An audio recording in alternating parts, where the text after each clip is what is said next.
really bad famine in the animal kingdom. All of the animals were starving and they were getting super desperate. In the midst of that desperation, they decided that some people had to go. They were so desperate that they decided to round up all of their mothers and they were going to eat them.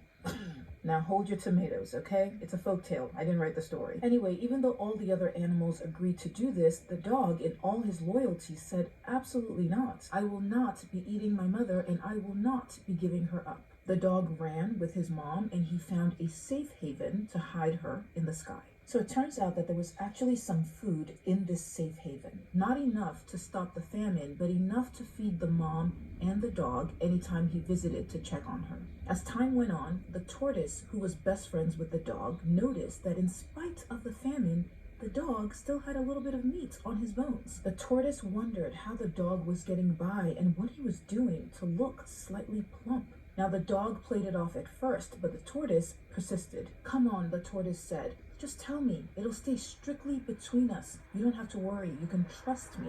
Against his better judgment, the dog decided to share. He told the tortoise that when everyone, including the tortoise, decided to put their mom up for food, he just couldn't. He hid his mother. His mother had been able to find some food where she was and was taking care of him. The tortoise said, well, that's just interesting. So where's your mom? Again, he said, I promise this will stay between us.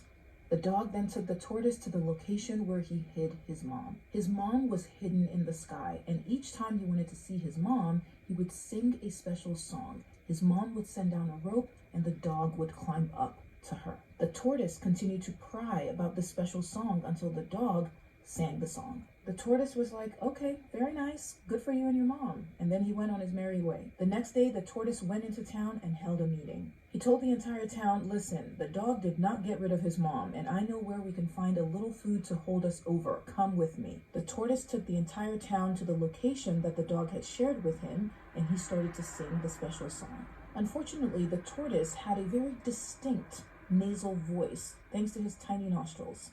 The dog's mother heard the special song, but she sensed that something wasn't right. That definitely was not her son's voice. She sent the rope down anyway, and the tortoise decided that he would be the first to climb up, get first access to that food. As he climbed up, the dog's mom cut the rope and down went the tortoise with his entire back shattering. The rest of the crowd dispersed in panic, and the tortoise was left alone to put together the broken pieces of his shattered back. That's why we believe in the Yoruba culture that the tortoise's shell is patchy and uneven. Scientifically, of course, we know that's not true, but it's still a fun thing to tell kids.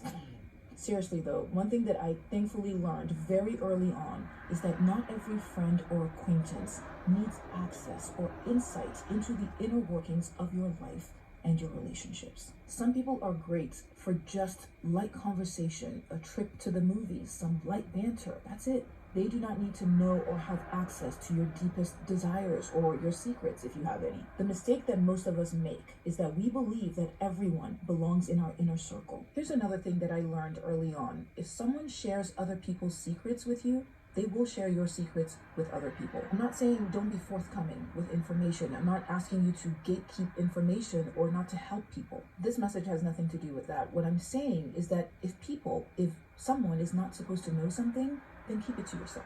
If you say to someone, don't tell anyone this, 99% of the time, I guarantee you, they will tell someone.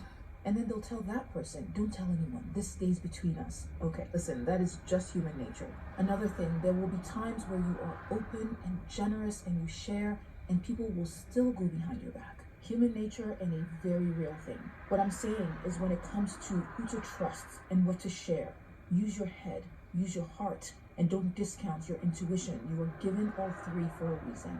If this message connected with you, comment below, let me know what you think. If you are seeing one of my messages for the first time, I'm LYMA. I'm a life coach and a career coach. So lovely to meet you. Don't forget to hit that follow button for more doses of inspiration. I'll see you soon.